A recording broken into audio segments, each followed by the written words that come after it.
Na no nyango potete kwa me afra wanasika na odo no mani mfani wa mana mfani a uyiri ubewu warankasa moja kron osuo wowie obrekete trum abono isia a high grade commission TV o ma de shema mu nyina jo brazo so mamni ama hudo bisu nsema ya boaboa no na sentrofo chinchi gwo hwe ya ma samufo di chichitu na ni ase samu kroje se nso ofri nyame ani ba no ya de beso mo na yeso musompa ensema hudo yin to man ni ama hudo so nutu ni natamu enjono ni ntwa so ni atena sese nkonwa ya de bra mu yin ensem na de na empanifo se do pad yakokotoko no ye mo na bro se de ensem na de ntino pantoma na ya boa ni nyina no e de akobu abafidinta social media ne so uko Facebook, TikTok, X, YouTube, any nuanu. Me pacho obo Great Commission TV GH na wa share enye pesame nkom hwe na o manfo nya bi ahwe na wanya bi akenkan. Ensem no ede edoso de bedi makotene bi ne. 5 new bills mashebedwem agitu mu no and no pay His Excellency John Dramani Mahama edene sachase na LGBTQ+ hu sense mampani se ayehwe kwan enye yen priority 3 million Ghana cedis jumedi ana sikasama ekoso no muntakasi yenhwehwe mu yepa womanfo womu akoso mo yakitini mpatem matadwo mate dende aban omkwan ma wom Gaman cheche mu a se edan na si wona mo kire se on saver ade na se esi hono mo muntwire ni nyina entumbu mampani na dankwa kufu ado ende yi abibere matoya man wonom aba womkoto no oma friend se omedi animu OSP so kira threat ahodo entinani ahodo eba na hweye enti mampani hwe na yembo na hweye no ho ban ensebili ka hu ndi editie ene anigidie mu sanso na amanane die ena yatena sese nkonwa ya de ebrem ne yasomo na yasomo so mpase anwumre no si akase ye Great Commission TV so yato ni din se Paramount News anwumre yi pebere na gibre na ebowura mu na o manfo nya bi hwe no nya bi enkenkan na empanifo se ansa ne se ntatia ebetwa nsuo no na efiri mabanti yemfa seda manyumakui Mama yenda aboafo ya ase sika fam amna ma so ya sen ma enimre yedi nonsia kase boy yedi esomo yade be na tete wo yade be na house ye stroke diabetes asthma poor blood circulation wo kidney ne ho aba ohaw ana sa wo be ma ye no ensisi so ye ana wo prostate no ayekese na ya bibia wo ho a me pa cho ya hye ba kopɛ Holland Savior Herbal Center na me kanfo ade ama wo omo de bibidro no pɛ na omo de te yade ne fi wo bomode na ye hwe kwan omo ashaiman omo ni Access Bank no ena di ihwe ne mu mpacho frɛ mpanifo 0240409991 fa 0200623038 ena 0576656658 Go send travel and tour adwumako bi a wo pese wo tukwan wa kwanto won kratasam wo pese mo hihye ne ye FM wa me pa cho me babo ama ne nyina adimu ye se na be ya wo kopie amano ne bebi wo pese wo kwana wa kuma be to yem na dwumadi a wo kwakwadi no watumi adini ye dwumadi a omudi ebini student visa, business visa, tourist visa, visa renewal, sponsorship bank statement for all visas, birth certificate and business certificate na fe passport bo modern issue mo kira kwan na omo nungwa kantamanto Great Commission abronsanai mu fre impenifo na woni omundi ensa woso 0244 425804 0244 425804 na Enagard medicated toothpaste de aduro ya yedi twese na se ne wusi asenka wapem no pese eyifiri ho na woye kama fise mpani se esen ohoyi yensre emfa tukwan eno na Enagard medicated toothpaste no wo mo di ndu papa afrefra etibi yi wusi asenka wapem nyina bibia ebema sebimpreduasa osino yehu ni ye no Enagard medicated toothpaste pe na obetimi di atwu so na osina shen na watimi ade akoni pam eluti enei se ope du papa edi twese na odi atwu so dia Enagard medicated toothpaste na mekanfo ede amawo da ubebusa se wonum ewoyi womu wo pempe mat wonum ebe hair center behind Goy filling station osu sanso na Hana Stores Power FM Abebrese Street osu wonum ebe ho sanso na oba Great Commission TV abrusatin team nungwa katamanto ubenya bi ewo ho sanso na Farm Global Ventures womene Nice Joints Board Road na demo I know who hoso ubenya bi ato from panimfo ewo ahomatrofo sina no mtwetwe nkomo 0244 425 0804 0244 425 804 na wone mpanimfo entwetwe nkomo na no momo enkomo the Aya Media and Professional Institute eye essential suku pon a ene wabebo aze e wo my Ghana mu na wabaye abedum Ghana wono na wotete essential ahodo no a mo mba yakunini ni abrempon e wo essential adwuma mu ene se ebia wo fa ase bi ebia wankasa mu nkanchima bi ana obi a wonete mandam mpo na wo hwa ne ne ye no na legend essential adwuma ho a we de boa no na eche so nko di Aya Media and Professional Institute na onko jintete na woye courses bi se digital literacy, financial literacy, media literacy sanso na de fa nsencho adwuma hu nyina no wonom ebo homode wo mo atechefo mo tirima bobbewa wo mo timetete nsenchorofo bomodi ana hwehwe wonom ewo Great Commission TV abrusa atentinum wo mo ne eye St Michael Primary School no na ebo ho pe ewo Nungwa Boadi Road wa Kantamanto udu ha frɛ empanimfo 0544 713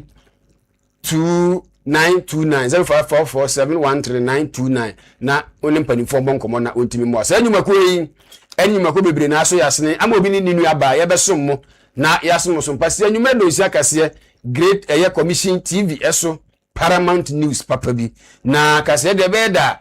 efiri wasamufuo ene wono omo kenkan akenkanfo amote yenkan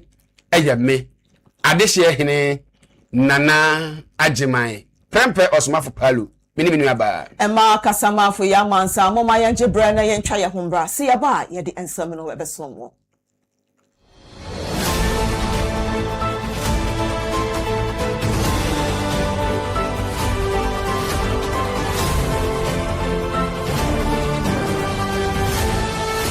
Ebusiafo moma yenhye kase na se ye hyase na menemo ko eye office of the president samo beka ya eye nansa ya etwemu na mahye bedwemu agi eye bills ahodo a ne dodo na ebeye enum agi tumu e mahye bedwemu edadwe ya his excellency John Dramani Mahama edenensa ahye bills yase agya tum se oman Ghana yemfendi djuma na bibibia enkonenim na bills a odenensa hye ase yi eno nie eye Security and Intelligence Agency Act 2025 if the Growth and Sustainable Levy Amendment Act 2026 and the University of Engineering and Agricultural Services Act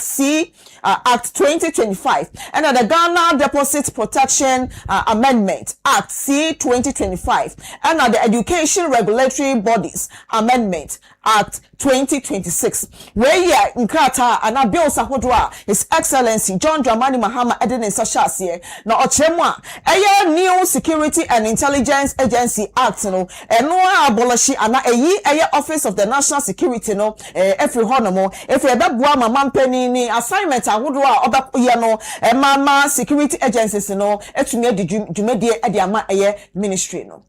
Signed 5 bills into law. The first one is the Security and Intelligence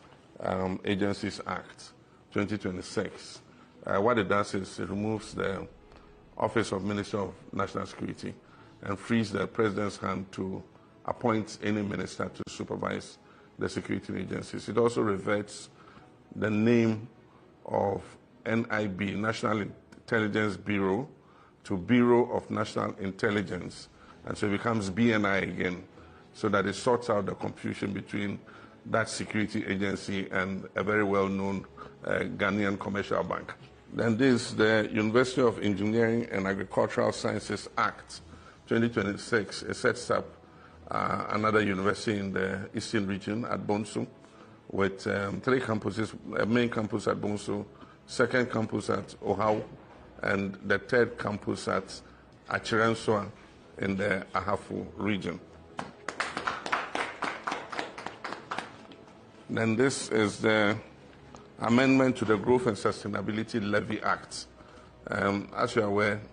the act was amended to increase it from 1% to 3%. And so this act reduces it again. That is the levy on mining companies. It reduces it again to 1% because of the introduction of the sliding scale for royalties. And this is the Ghana Education Regulatory Bodies Amendment Act. It amends the Act to take away the obligation to charter by universities. The final one is the Ghana Deposit Protection Amendment Act. This is an amendment to an original act that is supposed to guarantee deposits of the public that is held in commercial banks or financial institutions. Yɛda so ɔmampani John Dramani Mahama akachi osu agbogbo yetimi dia yetimi na ye 27 so ana ɛyɛ mampani John Dramani Mahama ɛno ada dwumadie bi kɔ so abankesie mu wɔ frɛ atitire ne ani ntira wɔ mutimi abɔbew ɛfa amammu ɛne ne nkyekere ho na dwumadie na se ɛna ɔde to dwa na ɔkyerɛ mi sɛ wate so ɔmanfo no ɛtiam ɛsɛ fa wo no fa hyehyɛ ne ge hu hyɛnsɛm yi ɛde anamo na otu afa ho na ɛbrɛ ɔforo simpie ni apa na wɔka kyerɛ ɔmanfo m kɔhyia hɔ ɛne Ghana fo sɛ ɛyɛ ge sensɛm no ɔnyɛ na dwe sɛ ebia woni hu dwuma na brofo ka sɛ mo se ɛnyɛ yɛn priority ne nyina ne sɛ wɔkyerɛ mo a ɛyɛ bill a ɛkɔm na hyɛ bedwafie no ɛyɛ ankorankora ɛdeɛ na ɛwɔ kwampa sɛ sɛ yɛtimi fa so na yɛtimi ɛma aban na kasa esi enkete na otimi to anamon na afei wɔn hu sɛ mmarahyɛ bedwam deɛ da no ɛyɛ ne kwan pɛpɛpɛ ɛno ɛna obetimi ɛde ne nsa hyɛseɛ wɔto ne kasa so no ɛna ɔkyerɛ mi sɛ wɔno ɔyɛ gidi ni mapa wɔno saa ne ma no ɔnsoso so sɛ ɔno ankasa mu ni deɛ ɔnsoso so na mmom ɛkwampa a ɛsɛ sɛ ɛfa so da kɔtɔ Ghana mmarahyɛ bedwafie no asɛ ayera nkwanta kakra efi sɛ ɛyɛ ankorankora bi ɛna ka omti pam ho ɛde mmara no kɔtɔ mmarahyɛ bedwafie wɔto aso no na wɔkyerɛ mi sɛ ɛyade a ɔman yɛ mmara kunini no ɛkyerɛ sɛ sɛ aban bi wɔ so na mmara bi ɛkɔkɔtɔ hɔ na aban no firi so a na mmara no atwam ɛsɛ sɛ yɛsan bɔ akyire na yɛyɛ ne foforɔ enti ɛbrɛ ne so na sɛ ɛyɛ saa nneɛma no timi kɔ so ɔbɛhwɛ na ɔde ne nsa asan aseɛ na ɔkyerɛ sɛ saa nneɛma wei yɛ nananom a wɔnom sɛ bi mpere biasa ɔmo ɛmpene so yɛ nuanom muslimfoɔ ɔmo mpene so ɛna kristofoɔ nso ɛmpene so nti ɔno nso so ɔmpene so ne mu kwampa no a ɛsɛ sɛ ɔfa so nti Ghanafoɔ ɛnto ɔmo bo ase. Regarding LGBTQ+ issues, it remains a highly emotive and sensitive issue even in the most advanced liberal democracies. I explained during my recent engagement with the World Affairs Council that is not the most important issue we face as a nation. We're still grappling with the provisions of basic needs of education, healthcare, jobs, food, clothing, and shelter. Nevertheless, the private members' bill introduced in Parliament has sparked a complex and sensitive national conversation. Our position is guided by our Constitution, respect for human rights and dignity of all persons, and the need to preserve social cohesion. While there are strong and differing views within our society, we believe that these issues must be addressed through democratic processes, our core values, dialogue, and the rule of law. I'm also mindful of reactions from our international partners, including the recent developments such as Lincoln University's withdrawal of their honorary doctorate. These developments underscore the importance of continued engagement and mutual respect, and of situating our national decisions within our constitutional and cultural context. Government is intensifying efforts to combat galamsey, promote sustainable land and water use, and strengthen environmental governance.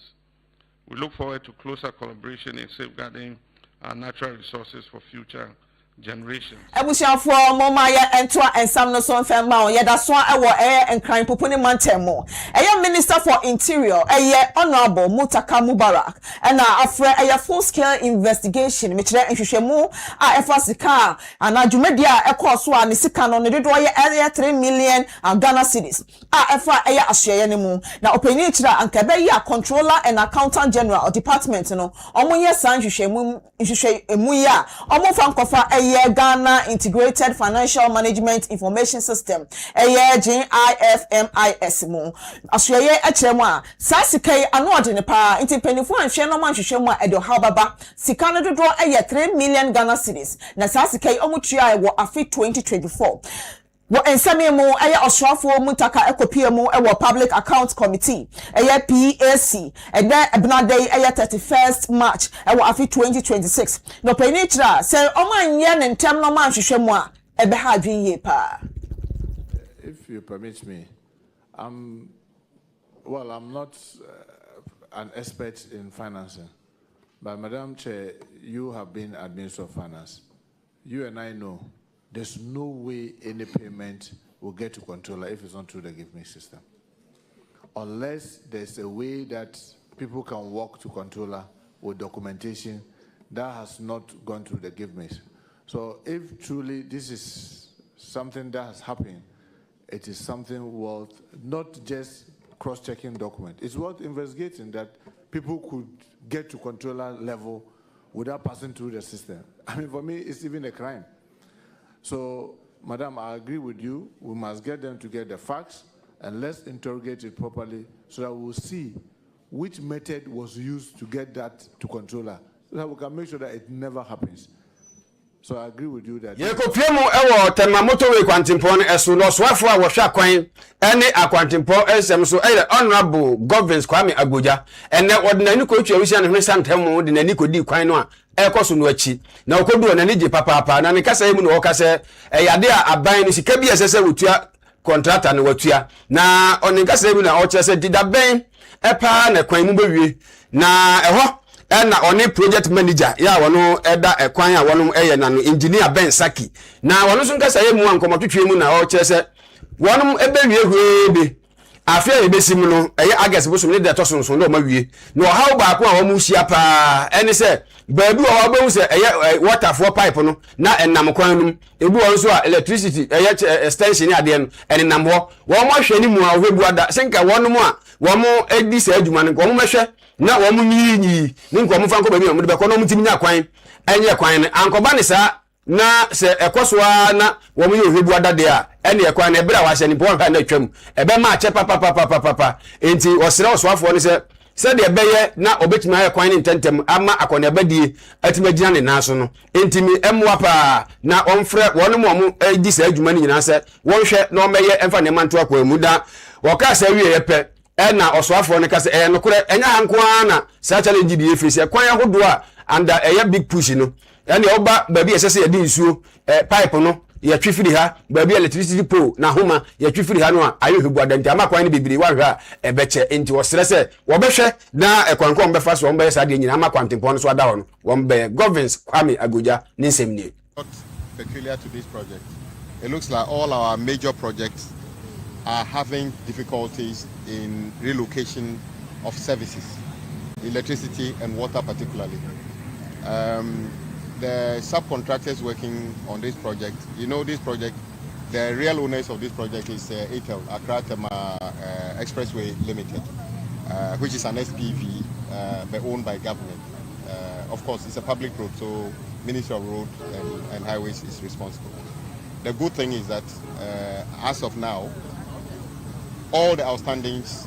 in terms of government commitment, in terms of money, have been settled. So today, we don't have an outstanding certificate on this project. So I think it is important that yourselves and the consultant work with the subcontractors to get them back on site, because whatever is due them would have been settled. We need to have that understanding so that they can come and help you. Indeed, I agree with you. If they don't relocate the services, you cannot work.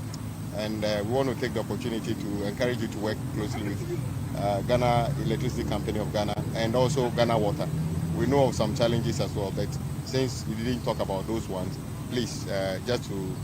let everybody know that on this project, government is up to date in terms of payment, and we expect that once that is done, you will be able to settle the subcontractors to continue with the work.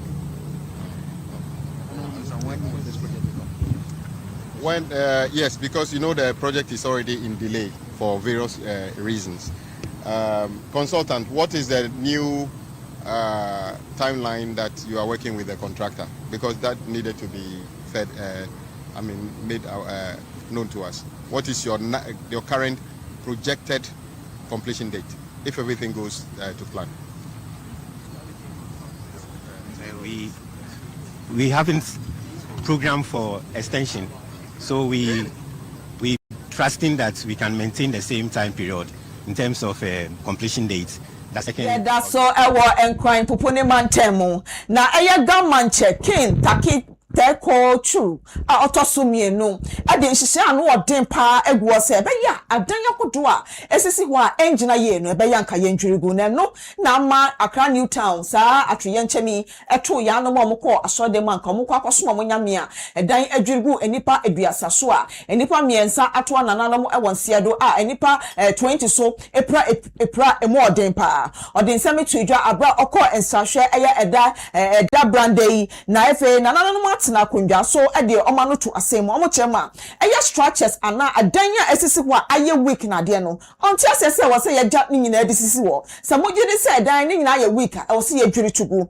kin ade ni nanu de nsem atudwa no chema samose edan na esisi wo no ana adanya esisi nkran popo ni manten mu ene bia bebre no se engina ye ya mu de sisi wa ye den wo se aban hwe na ye dwiri sa edan ni nyina etugu mas mama you no confio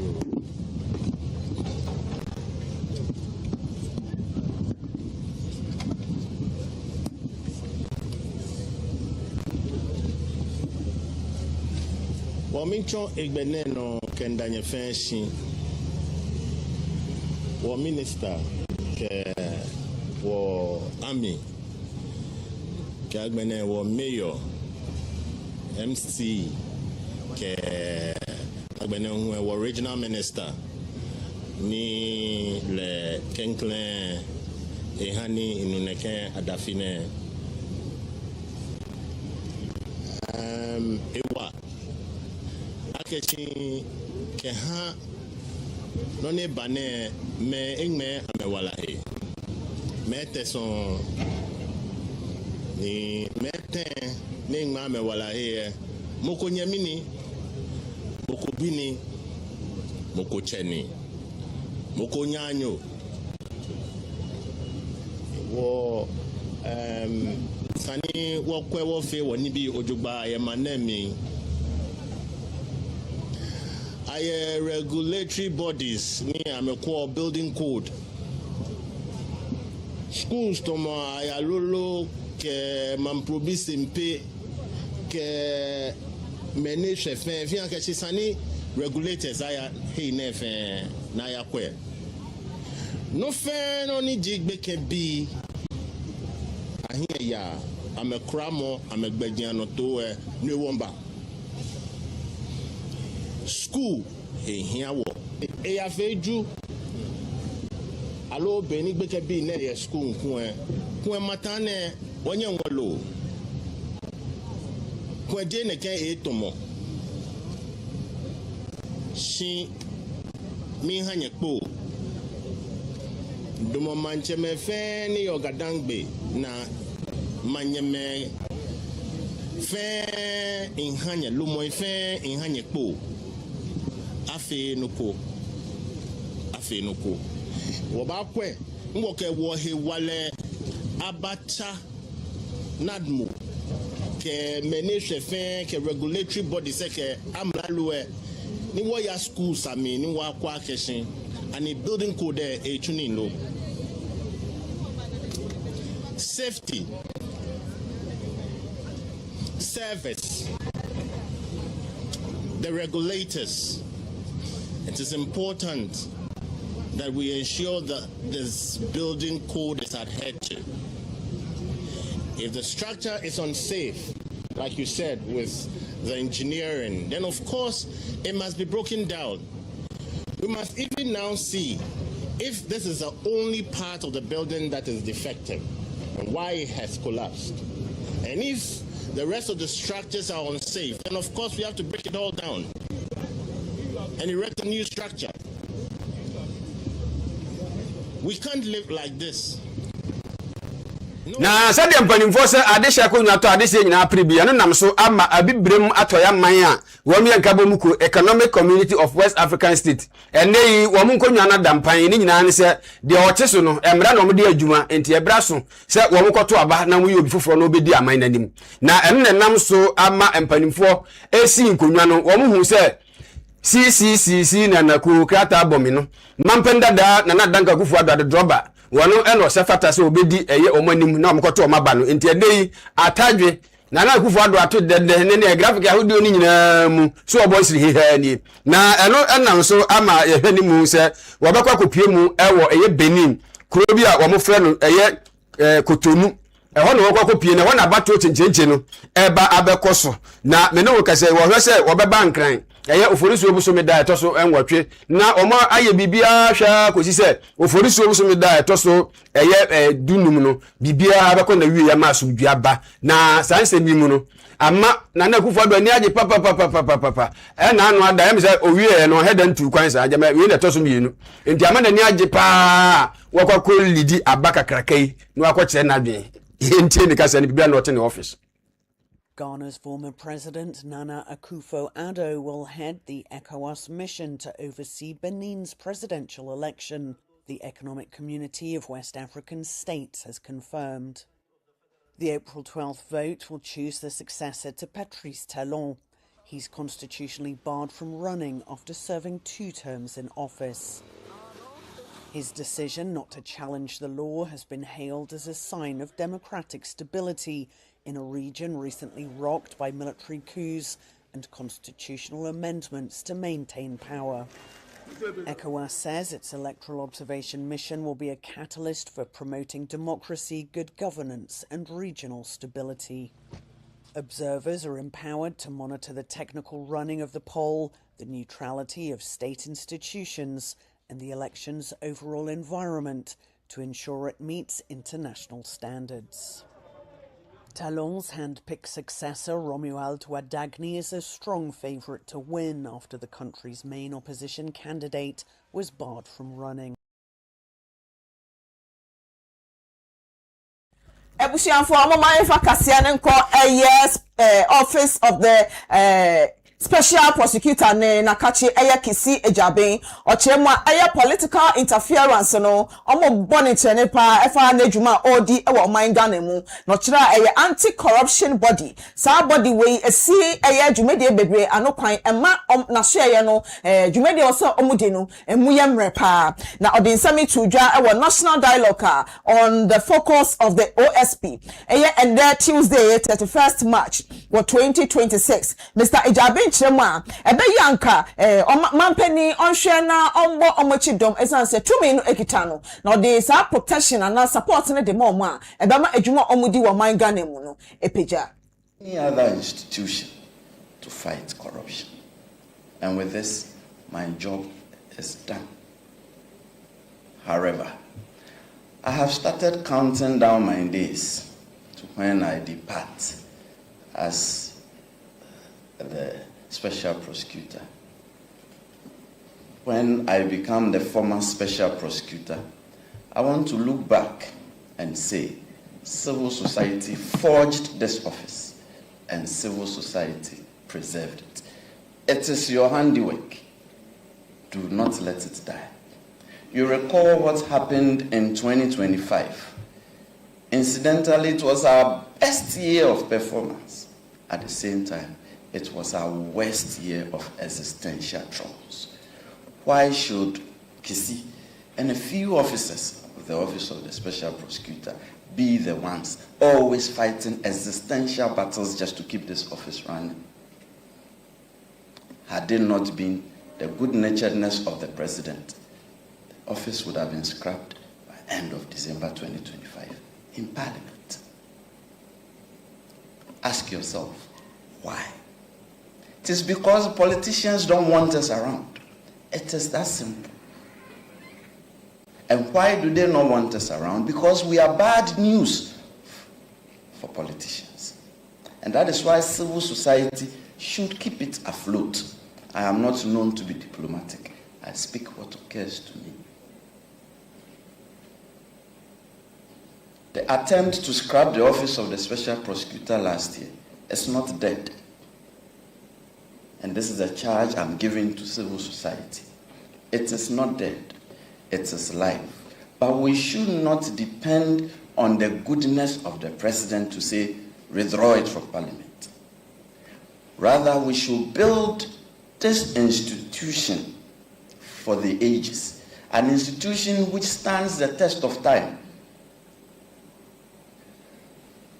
I was approached in respect of how to reform, and a lot of the talk I heard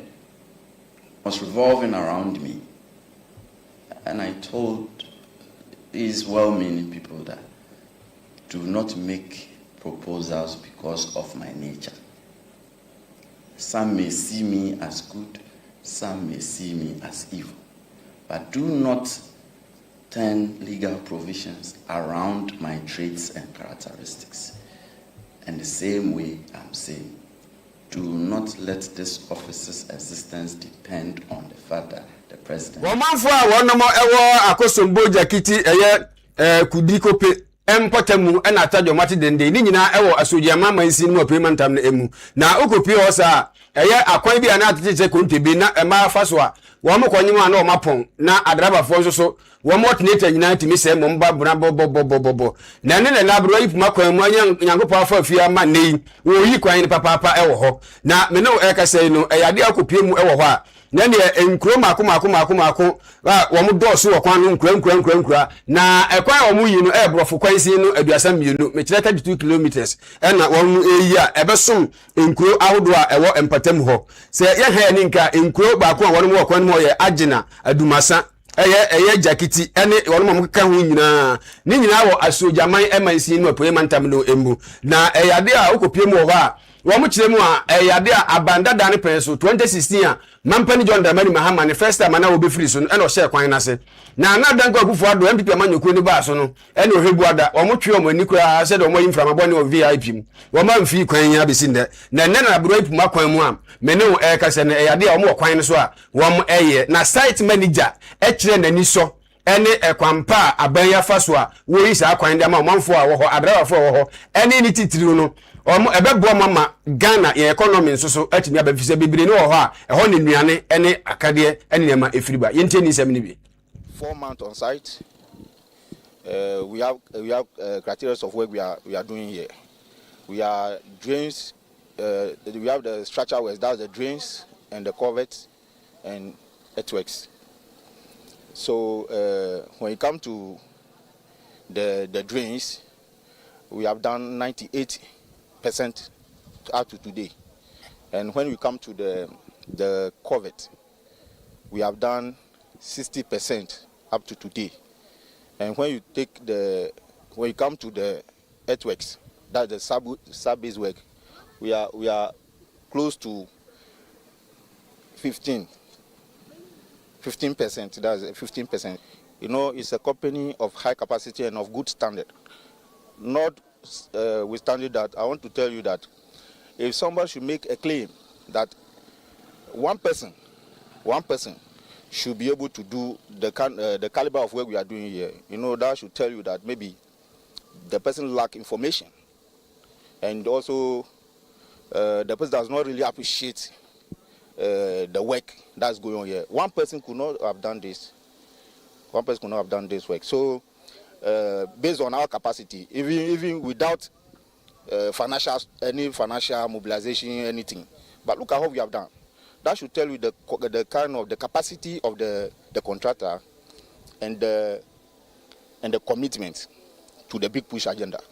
Nanwachi na adesha wono mu wampatamu ho kasa na mche se panimfo se obi asuma asra no ansum bia na mawura wo mu kire mani so na wo mu kire se efiri mfie nan ne omu gya akwan no eto ho no ama o makwa ho kire mu pa fa se ama driver for ho se wo mu so wo mu wa ho kire mu na wo mu shocks ene wo mu alternator se se enti no wo mu so eda na ohura mu jampa wo ntimu ema ebo no fe no wo mu je wombo musiremu na eje enti na omakwa ahukirem papa na omde asedam rampimasi edu edima eye mampani John Dramani Mahama ese wono so ne big push agenda okaye no ebiaso ehofo so omda na sesei ebia adwuma ba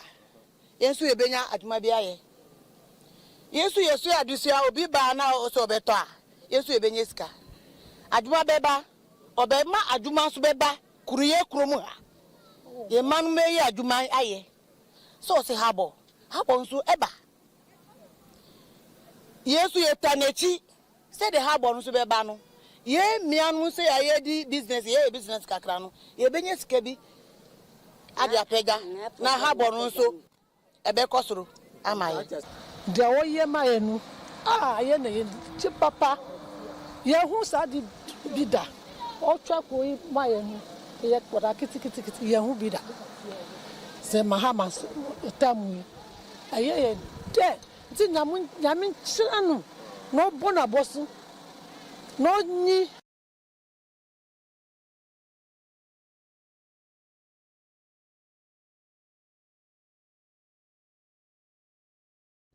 Ebushafo mama yenjina ensemi so ne yentwa ye hombra we eye ni botete se ye ba ensem aka no ye de beso.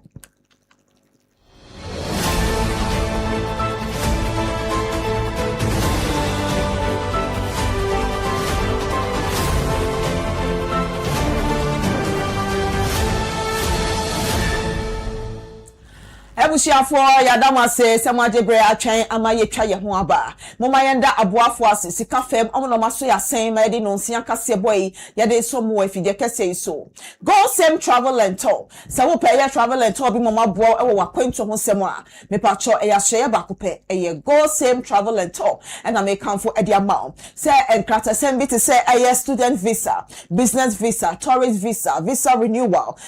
sponsorship bank statement for all visas, birth certificate, business certificate, and if a passport, me pacho a go same travel and tour. Modern issue much akwan amomboa. Senebeya, wakwento nkrata semina ebedimu na ukodu honuma wakuma ato yem. Omo eye nungwa kantamanto. Great Commission abon sign na mo friend penny 4 was 0244425804 0244425804. Yade be na etete wo yade be na ha wo say stroke akoma yade diabetes asthma poor blood circulation wo kidney ne ho aba ohaw usisi na ya wo ya wo spinal cord ne ho aba ohaw prostate enlargement anase wo be maye no ensisi so yi a me pacho ahye ba akopɛ omde bibidro no na omde te yade ne fi ho no mo te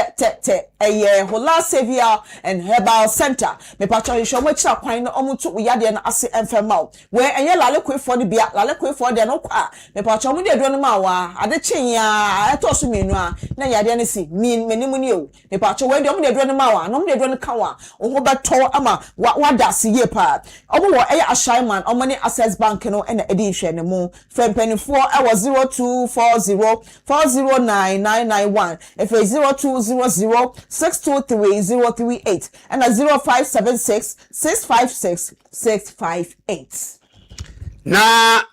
the Aya Media and Professional Institute there central esuku a wote central for be kunini ene abrempon e wo man mu ni amano ni nyina ntia ne se utirato se wo be central ni a ene wato adi ni nyina ne se the Aya Media and Professional Institute no offer so de nyanko no mafrefre so anopahema ni nyina se ne se open central school papa dia the Aya Media and Professional Institute na mekanfo e de amount na wo ye courses ni bi ti se digital literacy, financial literacy, media literacy, ade biara e fan central adwuma ho no ho e na wodu ani be kire na wabegye ntete wo wa kirefo a wamtumi abob bill e ban central adwuma mu engineer wontu pagu na duom kura wo modern no mu ni nkomo e wo eye ahomai so 0544 713 7139290 0544713929 wonum eben St Michael Primary School ewo Nungwa Great Commission Ambrosan mu a na wonum ewo na no madi djuma sanso na di Enagad medicated toothpaste so wonum enu a wonum edi etwi osia utimi say yes watwi osia kasa enya ya amfo de ni bi enya wom de na wuwi a na afi wo seso ahohore da bi Enagad medicated toothpaste de enu omde afrafra mu nti esipicita aitimi bua ma wo se no giregina ho kinti ase ne ndon na mu mani nya hoden se de open watimi akoni pa makọ bonsiri hehe na wonom ewo Pempem mat wonom by going filling station osu sanso na Hana stores Power FM osu Aberese Street omo ewo ho Great Commission Television Abrosan mu Nungwa Kantamanto womo ho Farm Global Ventures womo ne nice joint Board Road di hwanimu na the more ewo ho so kwa open dudo mu afrempanimfo na ono mo bonkomo 0244 425 804 0244 425 804 na ono mo eninkomo Ebusiafo yentoa ensem no so mfema o yetoa so ana mede mo ko eye obi man so na ye ko eye Koran omo the emergency eye action bi ahihye so efa omo fango a epeja ne mu na saa enhihye yi omo kira ehase eye April yi se na be yi a eye fango a ne bo no akosoro no wo global economy no ebeboa ana se ebedi mu ye ne nyina fa eye US Israel ntokwa ekoso omo ni Iran ade asie ni no eye Koran vice chairman eye wonkin won the nsemi etudwa eye ede brade echema implementations and na nhihya hodo omudi gu kwan so no ebeboa momofo ango no ne bo no atie abafam efe ebeboa omusikasem ewo Koran mu eye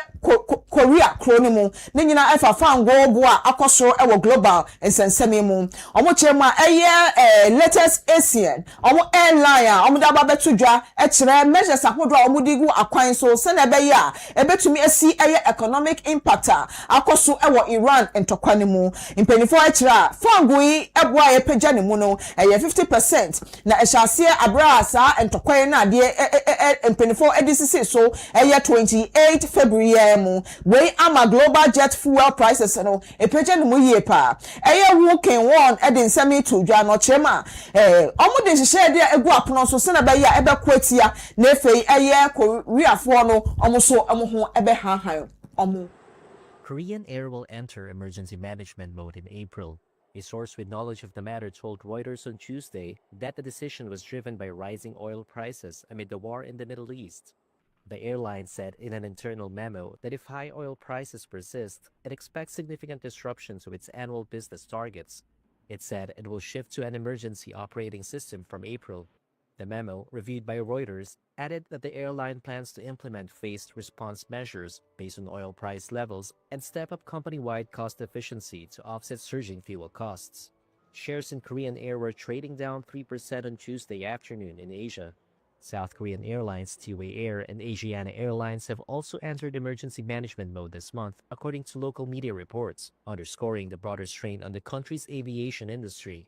Meanwhile, Hong Kong's Cathay Pacific Airways is, for now, sticking with its plan to expand passenger capacity by 10% this year, despite rising jet fuel costs. But CEO Ronald Lam said passenger and cargo demand was not going to be in a, quote, sustainable situation if the jet fuel price remained double its pre-contract. Na we and DJ Musam. Na kwa na sa duru ho no e ho na wo kwa utimi du sika no wato fon wanse wanya lord faba afi so aduru ho na be de papa na no na nam so e ma Ghana Tourism Authority wo mudi dwumadi sonko e kwa akwa hihye so na wo ne asoye a wonum ehwe akwansra ensem so wonum e na akomotam Ministry of Tourism, Culture and Creative Art na wonum akomotam apamano na ni nyina se wo mokọ akwa di dwumadi bi na mampani John Dramani Mahama wafa ato ne ho so e de esi wo se afia e kwawu Easter na ne wobebo apro afa kwawu enkro na ahodo so ne no ene nam so ama asoye yesu akom ho bom se saade a ene ba bi odwan jana ne bagina nti ombefa sa kwanya yiso na wo so akọ ama Easter no ene odwan no mabepo no so pani behwe enya asem keto dwumadi be koso papa eno achi ne so dwumadi ahodo ombeko so ye enyum to dwumadi ahodo ewo akwante boss de first street carnival no wonum ebedi ewo hosoafo a wo hwe akwansra ensem so honorable abla jifa bomashi wano ene asoye a wonum ehwe sa ne mai nyina so na omu cheche mu che kwampa ene na mompa omu tui de ede bebro man Ghana se mampani ede na ni kire mu ho na aya akonya kese se wo so etimi ekọ onom kodi dwuma no ema Easter no de papa yenya nsem we so na yemfa kase nyina mra na wie ye kase no musi na de pa ye wie ni sa no kobowura mu ewo Great Commission TVG8 koja comment no ewo ho na ogboso a wahye na omanfo anya bi akenkan na nsam na doso de di mu akotini bi nie mashe bedwemo 5 bills omujitu mu no and His Excellency John Dramani Mahama edinisa shase na mampan John Dramani Mahama kuya na oje simpeni apaso ese LGBTQ presence nsam no potwaka se wose enye Ghana yem priority CCA 3 million Ghana cedis FA GIFMIS akoso a empenifo entiase no muntaka interior minister si yenhwehwem na dwumadi ekoso temamoto we kwantempo no so no na ne omanfo ene mpanifo do mani kohwe enkomodi bibiri na akoso government chechra adan ahodo a esisi miamia bi a omo kase we on plan and answer structures in NCA no ebe ya anka omudwire ni nyina ntungu mamba da kufu ado ko ha bato so ECOWAS na ni age papa nya se hwanwa political interference no OSP kira bonetene e wo n'edwuma ho na akoso boja kiti kwantimpondo mo ye ama omanfo a wo mo ho mabwaje aban ne so pa sa aban no aye o makoma so ade ama won fuel prices apagya ne mo e wo Korea empanifo eden hyehye ano odin egu apono so na Ghana Tourism Authority ni ahwe ya wo mo hwe akwansa so wo mo ko Easter na dwumadi bebre no a ende bekoso wo mabu mama ne ensembli ka wehu de ditie ne de beso mo ne sompa se anwumre no isi akase Great Commission TV Paramount News papa bi aha ne yedi ni gina abesi yemfa asida soronko ema na lamti wono eye producer na be de akire eye Joyce Mensa slim girl with a Coca-Cola shape omo abodwuma nwumre pa saso ye editor Theodora papa bi afi so Mary so asida soronko nkoma no afi yen cameraman eye Richmond Kwasi Ifa na be de akire eye Kingsley MCR aha nana yaw ne na bodwuhye se platform a de huhura nkwala mantemo ani wabo adwuma papa emfa se dem rempema se edu emfa eba ye general managers oba so no tomrosie nana ya hene wa papa bi ya chiawo sanso na kofa baye edema Great Commission TV Chief Apostle A Jackson papa bi a obi ya chiawo nwumre yi wo munyina na ebobo ansem ya no sai adwen ema ye besomoso mpaka se ne de kase beda efro samufo ene omo kenkan fo amote yenkan eyeme adehye hene nana ageman prempe osmaf palo miniminu aba ema kasama fo ya mansa yesia echia mupi akram nyame adomo a ochina same time same channel yadamase